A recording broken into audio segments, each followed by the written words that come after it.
Hadoken. Let's take a look at Storm Arena True 112 Scale Ken from Street Fighter Alpha 3, the second Storm Arena figure to go up for pre-order after Baki, again for the super reasonable price of $24.99, and Comics and Cocktails and the other UK retailers should have him up for pre-order soon. And as collectors, we will have a great opportunity to cherry-pick our favourite versions of Street Fighter characters as Jada Toys and Storm Arena go head-to-head for a place on our collecting shelves. So this really comes down to which versions of Street Fighter you prefer, a more anime look with Storm Arena, and also characters which featured in Street Fighter Alpha 3, or the more classic characters from Jada Toys, which will no doubt expand the roster of characters outside of the main Street Fighter 2 game, and its initial expansions such as Championship Edition, etc.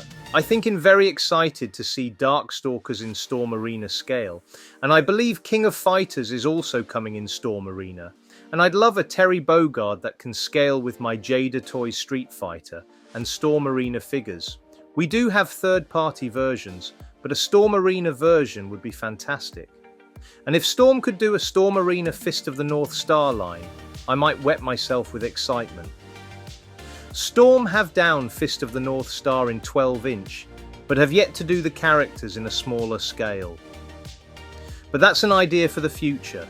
The real hurdle that Storm Arena have to get over here is the ability to finish out a line of characters, which they have failed to do in their main Storm collectibles line, especially when Jada Toys are killing the game knocking out the Street Fighter line and are coming close to finishing the whole roster of characters from Street Fighter 2.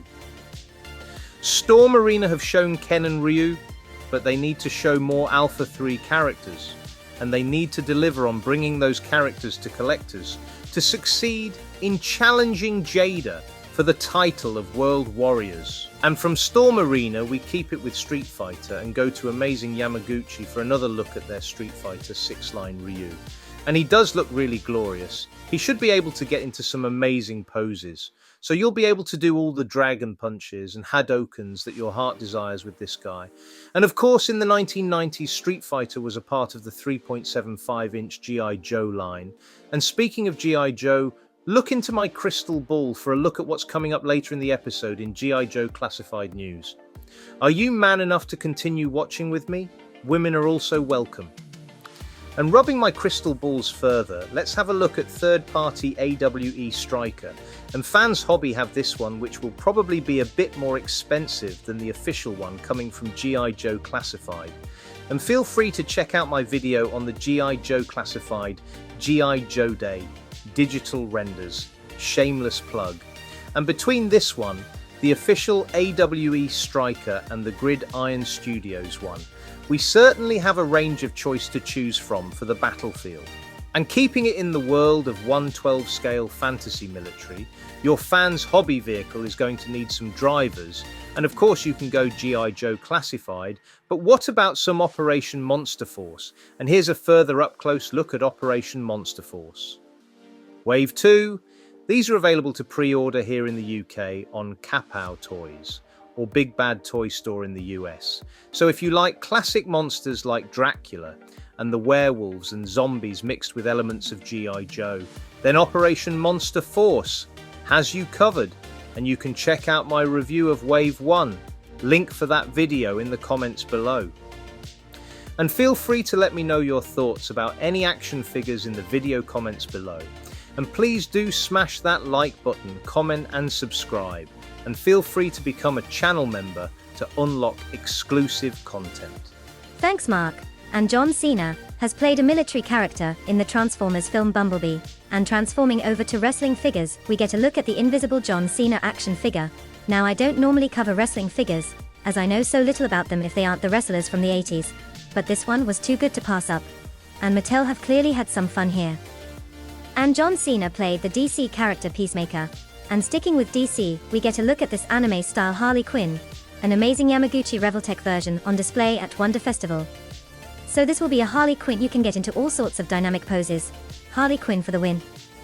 And from Harley Quinn, let's look at the Joker, especially the late Heath Ledger version. revealed by Mesco 112 as part of their MESCON, and it will be interesting to see how this official version compares to the third-party versions, such as Flix Toys. The good news as collectors is we will have plenty of choice, so no civilized people need to go eating each other. And of course Henry Cavill played Superman in the movie DC Universe, and he also played The Witcher for Netflix. And speaking of The Witcher, we get a look at the Figma Witcher action figure, which I believe was shown off at Wonderfest. As far as I'm aware, the only Witcher action figures we have had before are from McFarlane, but I could be wrong. So it's nice to have an import option as well. And I've no idea who these ladies are. So here we go with the TAKTAK Don't Know segment, but they look cool. And if you want a lady riding a dinosaur, here you go. Or perhaps to go with your Geralt from The Witcher, here you go. And from dinosaurs to insects, here we get a look at a new line of figures, based on 1/12 scale insect warriors. Apparently the people behind this have been making action figures before, but now they are branching out into their own creations. So this is a character that can no doubt go with your Mythic Legions, or maybe even your Ninja Turtles collection, all that good stuff. And speaking of Ninja Turtles, and just before we go to Turtles, speaking of insect warriors, here we get a look at Cell from Dragon Ball Z, a warrior who is insect-based. Cell has always been my favorite character from Dragon Ball Z, and here he is in a really cute little blue form. I don't know why, because usually he's green, but there you go. And as mentioned, from insect warriors to turtles. And going from insect warriors that could hang out with the turtles to turtles villains, let's look at the Mesco 112 Shedder, and he expands on the universe and character roster that the 4 Mesco 112 Turtles and Casey Jones began in 112 collective style. We need a Bebop and Rocksteady and Krang now to really round out the characters. And from green-skinned turtles to green-skinned angry giants, Mesco 112 are coming out with a Hulk as per this tease from their Comic Con, and it will likely be a classic Hulk to go with their upcoming Thor, Cap, and Iron Man, which is already out, rounding out a nice small team of classic Avengers on your Mesco 112 shelves. Don't make him angry. And talking of green monsters, here's a look at Slimer from the real Ghostbusters alongside Peter Venkman from Mondo, and they are picture-perfect versions of the real Ghostbusters cartoon.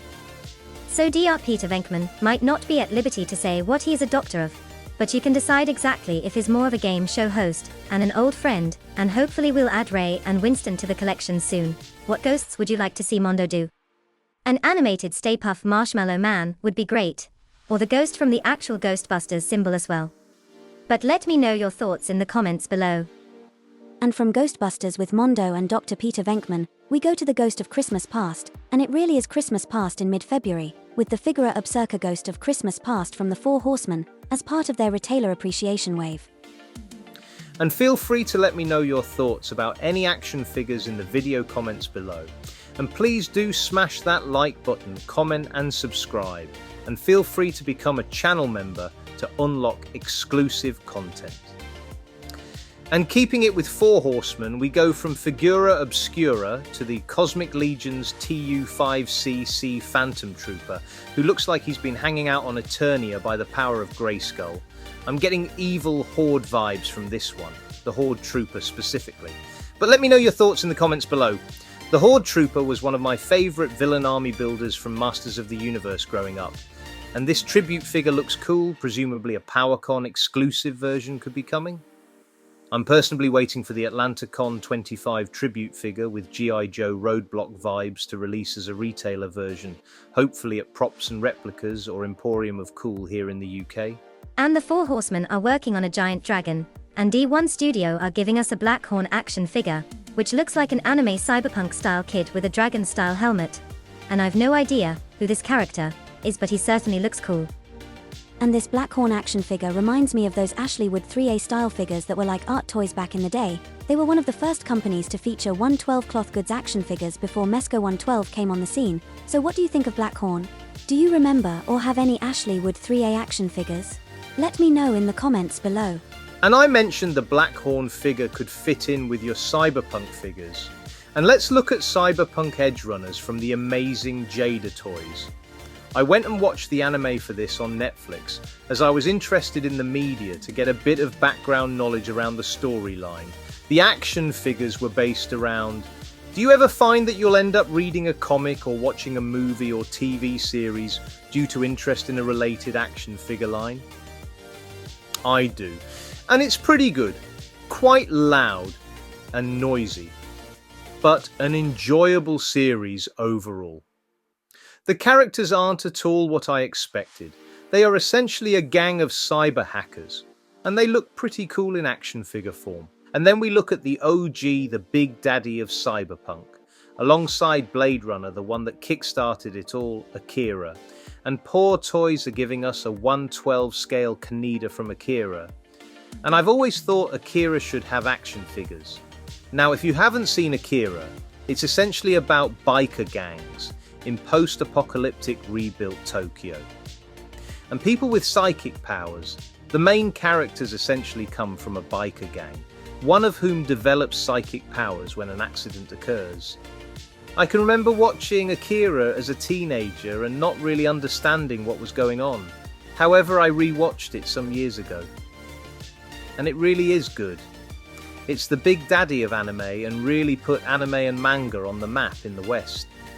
McFarlane did give us Akira statue-like figures back in the early 2000s, but this is a fully articulated cloth goods Kaneda, and he looks great. And here we get to see Paw Toys Kaneda in comparison with some other action figure lines for height and scale comparison. And let's get some more of the characters from Akira in action figure form. Tetsuo would be fantastic. Essentially, he becomes the main out-of-control villain of the story. Is he a villain or a victim of his own experiences? That's debatable. Some more of the rival biker gang characters would be fantastic, such as the Fat Clown character. I remember McFarlane made a figure of him. Have you seen Akira? Much like Blade Runner, it's a film with great visuals, but the storytelling won't be for everyone. Personally, on a repeat viewing, I've found Akira much more accessible compared to Blade Runner. We could actually do with some original film Blade Runner action figures. I know NAKA gave us those sequel Blade Runner figures, but it's really great to see an Akira figure, in my opinion. Thanks, Mark. Yes, Kaneda certainly does look striking in his all-red biker outfit. He's shown alongside the McFarlane Kaneda bike, which is infamous with Akira. But we could also do with an update of this bike in 1/12 scale, as the McFarlane is rare and costs a lot of the secondary market to accompany this Paw Toys Kaneda. Ironically, it will be a case of Paw Toys. If you have to shell out your hard-earned cash on a McFarlane one, is pretty expensive. So let me know if you've seen Akira and what you think of it, and what anime you would like to see in action figure form. And SH Figarts Gwenpool is obviously visiting the Akira universe, taking photos as keepsakes. And here she is now hanging out with Paw Toys Kaneda, say cheese. And feel free to let me know your thoughts about any action figures in the video comments below. And please do smash that like button, comment and subscribe. And feel free to become a channel member to unlock exclusive content. And from McFarlane Akira bikes and Paw Toys Kaneda, we go to bikes in The Last Ronin. Specifically Casey Marie with motorcycle. Now I've read Last Ronin, but I'm unfamiliar with this character. I take a guess it's the daughter of Casey Jones and April O'Neil. And I looked it up and was correct. Imagine that. I looked something up for once. And we have had a lot of Teenage Mutant Ninja Turtles video games over the years. Why haven't we had a Last Ronin video game yet? And speaking of video games, we get a look at the Guardian of the Horde 1/10 scale, so 7-inch Queen of Shadows. Now this is a figure that has featured on Flicks and Figs before, but she has crept back into this episode. What can I say, that happens sometimes? And I'm pretty sure this is based on World of Warcraft, but this is the TAKTAK Don't Know segment of the video. So if you recognize this character, or you collect lines like Mythic Legions, and could see yourself slotting this figure into that collection, if you picked her up, let me know in the comments below. And from Queens of Shadows to something that arguably lives in the shadows, unless you're in the woods in America, and then it's not Kamishi at all for some reason, the Yeti. And here's some lovely poetry from Loose Collector around this wonderful creature. In the dark, it towers high, fiery eyes that burn the sky, a growl, a stomp, the ground shakes deep, the Sasquatch hunts, and none will sleep. Native poem, The Crypt. Sasquatch vs Yeti, stay tuned. And from Yetis to Snake Men, the final reveal is Mythic Legion's Vernalis Ardenscale, the Kotal Druid. And this dude looks great, very vibrant colors. He could fit in with your Masters of the Universe or of course Mythic Legions, or be a citizen of Cobra La from G.I. Joe, and more on G.I. Joe later, so stay tuned for that. And from Mythic Legions we go to Brutal Realm, Killian the Red Celtic fiery barbarian with mystical battle axe in hand that screams like a banshee as it cleaves enemies' heads from their bodies. Known to inspire masses with his fiery speeches, Killian is more than a man, he is a force of Celtic fury. We took inspiration from Celtic Pictish traps, but of course also took creative liberties. Feedback always appreciated. Let's get brutal. And I'm loving the tattoos on Killian here. He looks like he's done plenty of Killian in his time. Haha. And here's a Native American character that's upcoming in the Brutal Realm line. And he looks like he could be in a Street Fighter game. And talking of Street Fighter games, oh look, here's another look at Ryu from Street Fighter 6 in his costume that looks like he could fight alongside the Brutal Realm characters. Isn't it nice how that all comes together? And talking of things coming together, we started the episode with Street Fighter, and we return full circle like a well-formed Hadouken to Street Fighter with amazing Yamaguchi Street Fighter 6 Ryu, showing us some of his best moves, and into Jada Toys Street Fighter with Sagat and Blanka, available for pre-order at Big Bad Toy Store, and props and replicas, and they have been available for pre-order at Star Action Figures for ages, along with Vega. And speaking of props and replicas and Star Action Figures, let's do some shouts outs in a bit. And Blanka is providing the electricity to power this YouTube episode of Flicks and Figs, and one thing I've seen mentioned online is that the Jada Toys version of Blanka has better range of motion in the neck joint to look friars whilst crouching in the electricity pose compared to the Storm Collectibles version. So for posing and display, Jada has a bit of an edge and a much better price point. Tiger uppercuts. And so it's really done to preference. Storm Arena from Storm Collectibles will be giving us Street Fighter Alpha 3 options to compete with Jada Toys. But if you want more classic Street Fighter 2 characters, Jada is the way to go at the moment for the $25 or £25 price point. It's amazing we have gone from struggling to get any proper 1/12 of Street Fighter figures after Sota Toys to getting nearly a full roster of the original characters from Jada. And with Jada Toys Street Fighter and some of the recent Marvel Legends, we can build out a nice Marvel vs Capcom display. And speaking of Marvel Legends, check out Dan Who Reviews for all the latest Marvel Legends reveals and news, and all these other lovely YouTubers and independent UK retailers. Lots of good content to enjoy and places to shop for your plastic crack. Thanks, Mark. So lots of great YouTubers to check out with great content, and lots of great places to pre-order your action figures. Have you seen anything in the video which you want to pre-order so far? Let me know your thoughts and opinions on the comments below. And then of course Street Fighter featured in G.I. Joe in the 90s, and more on G.I. Joe later in the episode. But with Storm Arena Street Fighter and Jada Toys Street Fighter and Classified, you can have a nice G.I. Joe and Street Fighter display. And Call of Duty is a brand which we have had characters from in action figure form, but they would go well with your G.I. Joe Classified. And CY7 Toys are releasing the Ghost Soldier figure in 6-inch form. Essentially Ghost from Call of Duty in a cloth goods, like a Mezco 1/12 figure. And it's about time we had some really good looking Call of Duty figures. McFarlane made some statue-like ones originally with some articulation, and Jazwares did a few that looked terrible, so CY7 Toys Ghost Soldier at least looks good. The proof will be in the pudding once a few YouTubers get him in hand to see what he is like. The cloth good do at least look very nice, and hopefully we get a few more characters like Soap and McTavish in the near future. And going from Call of Duty to G.I. Joe Classified, we are getting a G.I. Joe Classified fan stream in March. It was originally in February, which should showcase many of the digital renders in plastic form and the leaks that have been shown from the factory floors in China. I'm excited for Retro, Cover Girl, Televipers, Frag Vipers, Darklon, Blowtorch, Monkey Wrench, Night Vipers, Snake Eyes version 4. Basically everything. But that's a story for another video. So that's everything. Almost stay tuned as there is a few more things at the end of the video.